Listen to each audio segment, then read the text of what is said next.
সম্প্রতি শাকিব খানের মুক্তিপ্রাপ্ত সিনেমা তাণ্ডব। এই সিনেমায় লিচুর বাগান আইটেম গান ঘিরে তুমুল তাণ্ডব শুরু হয়েছে।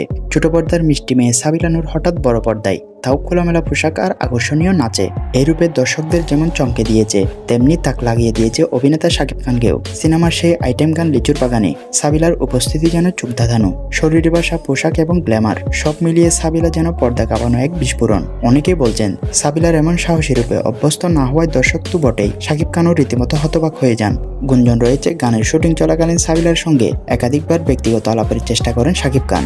এমনকি ঘনিষ্ঠ সূত্রে জানা যায়, এক পর্যায়ে শাকিব খান নাকি সাবিলাকে হোটেলে দেখা করার প্রস্তাবও দেন। যদিও বিষয়টি এখনো আনুষ্ঠানিকভাবে কেউ স্বীকার করেননি, তবে ভক্তমহল ও সোশ্যাল মিডিয়ায় এই খবর ছড়িয়ে পড়েছে আগুনের মতো। বিষয়টি নিয়ে দুই তারকার ভক্তদের মধ্যে বিরূপ মন্তব্য দেখা দিয়েছে।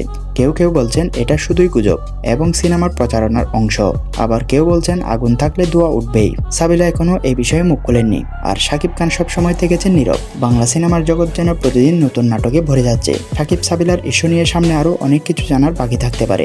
আপনার কি মনে হয়, এটা কেবল গুজব নাকি লুকানো কোনো সত্য?